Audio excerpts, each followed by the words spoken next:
Hi, this is Nicole from thismomentisgood.blogspot.com. Thank you for joining me today. I'm going to show you how to do the 6-stitch right cross cable. I've recently noticed that there are people online who have said that this can't be done on the loom. As you can see, it is being done. Isilla has a really cute purse in one of her cable books. That also has where it's been used, but there is some tricks to being successful with it, especially when you're first starting out. I would work with a bulkier yarn on this one because there is such a stretch and we are stuck in the pegs. This will be your best bet is to let's put it back there, is to go with a bulky to super bulky. This I think is super bulky yarn. Or if not, if you want to start with something else besides these super bulky yarns, you might want to try using wools because they have a great amount of stretch in them and they'll also blend together a little bit better. Any kind of plushy yarn will definitely hide any types of gaps that you might end up with when you're first starting this stitch. Okay, so the trick is to doing this well, let me make sure you're in there so you can see it, is this is the row before it's asking for the 6-stitch right cross. So it all starts in the row before the cable. And I'm going to go ahead and start my row. My row is calling for a U-knit and then a purl.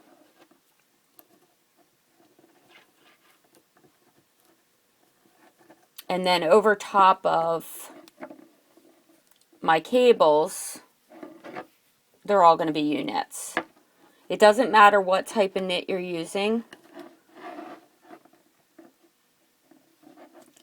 You can do it the same way. Now, what I'm going to do is I'm going to pull that out a little bit. And remember, this is your row before you're going to cable. So I'm on my 5th row. Now I'm going to pull it out a little. This is going to make it easier to move your stitches. Sorry, it's hard to do this because my arms are extended outward to try to stay out of the camera. So if it looks difficult, it's not. These are just regular U-knits. They're very easy to do. Oh, I forgot to loosen my last, but that's okay. You can go back and you can loosen it. And then loosen again. So that these are all somewhat loose. Not huge loops, because that's just going to be more for you to tighten up later. Just enough where you're going to be able to easily move your stitches across. This method, it's very easy. You're going to have no problems moving your stitches. If you find they're still tight, you'll want to pull a little bit more out. Okay, I'm going to purl and then do my U-knit at the end of my row.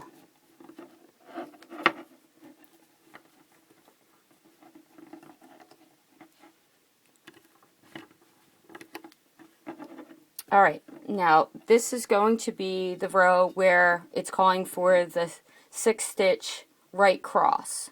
So my pattern calls for a U-knit, a purl,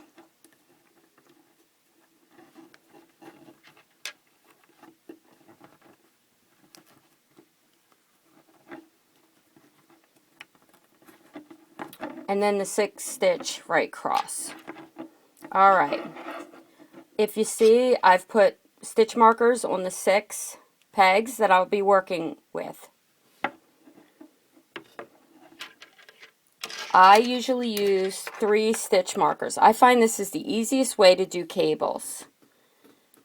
And I start with the thinnest on peg 1. My first 3 pegs I'm going to put on stitch markers. You can just use one stitch holder. I see most people do that. I find this the easiest way, but I'm graduating up to the heaviest stitch holder. Cable needle, whatever you call them. And I put my first 3 stitches on separate ones. This makes it so easy for me. I don't have to remember, I don't have to worry about my stitches getting out of order. They stay in order this way. Now I'm going to pull my working yarn across to peg 4. And I'm going to do a U-knit. You want to knit that off. However they're telling you, if you're using regular knits, you're using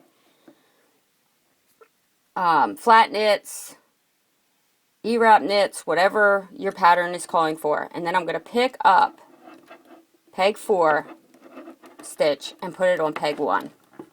You see, peg 4 went over to peg 1. Now I'm going to knit peg 5.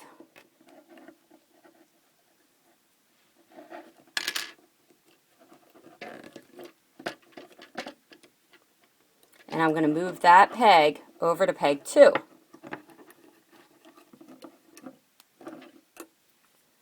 Now I'm going to knit peg 6.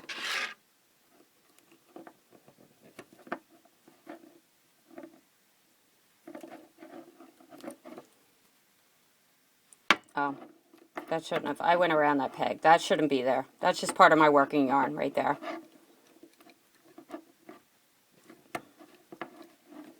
And I'm going to move peg 6 over to peg 3.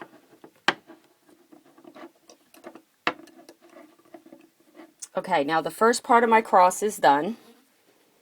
So I've just moved these 3 pegs over to these 3. So basically, they're just switching places.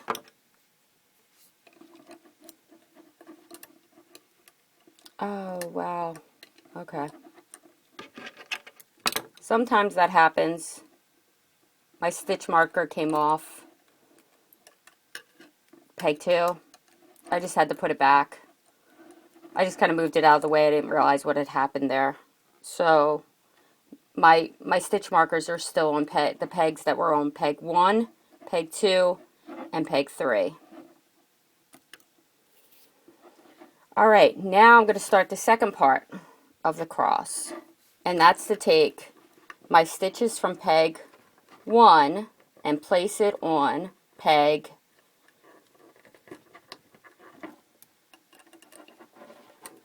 4. And usually this goes really easy, except that I'm sliding around on this table, so it makes it a little bit harder.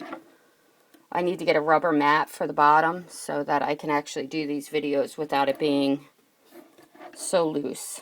Then I'm going to knit peg 4 after I've moved the stitch. I'm going to knit that off.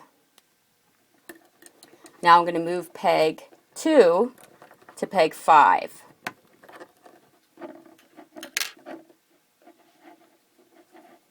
And I'm going to knit that peg. Now the final stitch, which was on peg 3, now goes to peg, oops, sorry, I'm probably shaking this table like crazy, the sliding. Peg 3 goes to peg 6, and I'm going to knit that peg.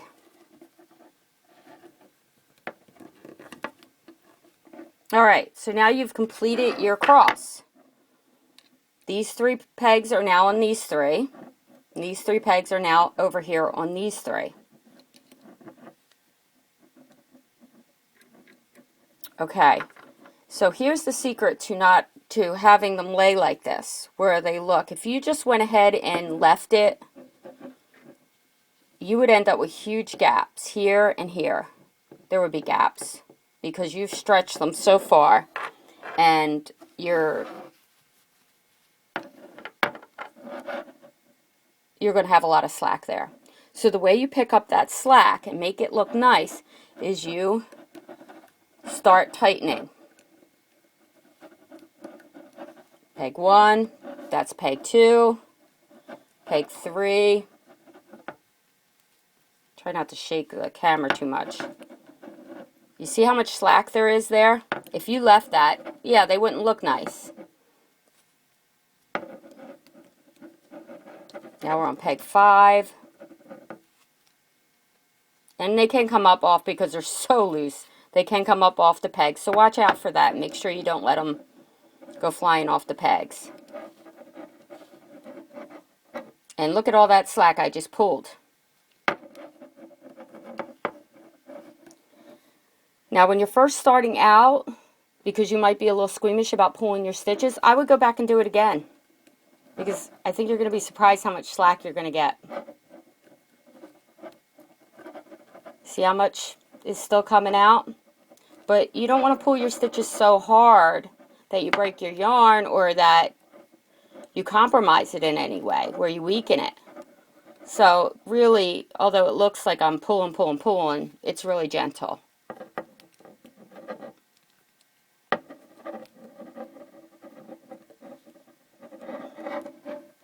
Hopefully you can still see in there. I had to pull it a little bit closer to get. Alright, now I'm going to finish out my row, which calls for a purl and a knit at the end.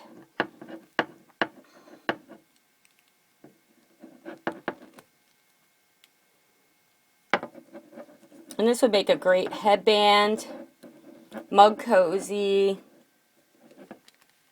just using these 10 pegs. And so there you have it. You have your 6-stitch right cross, and that's how it's done. And it's pretty easy. It looks like I'm struggling a bit because my arms are completely extended and the table is slippery.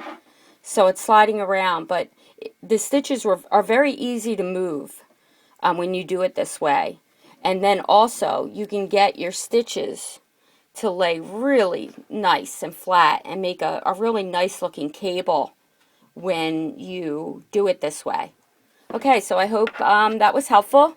I'll try to get to the left crosses soon. I also have a video on how to do the 4-stitch right cross. That's also on my channel, so you can check that out. They're a little bit easier if you're just starting out, but yes, you can make the big cables. You just have to tighten them back up to make them look good. Alright, thanks a lot. Have a great day. Bye.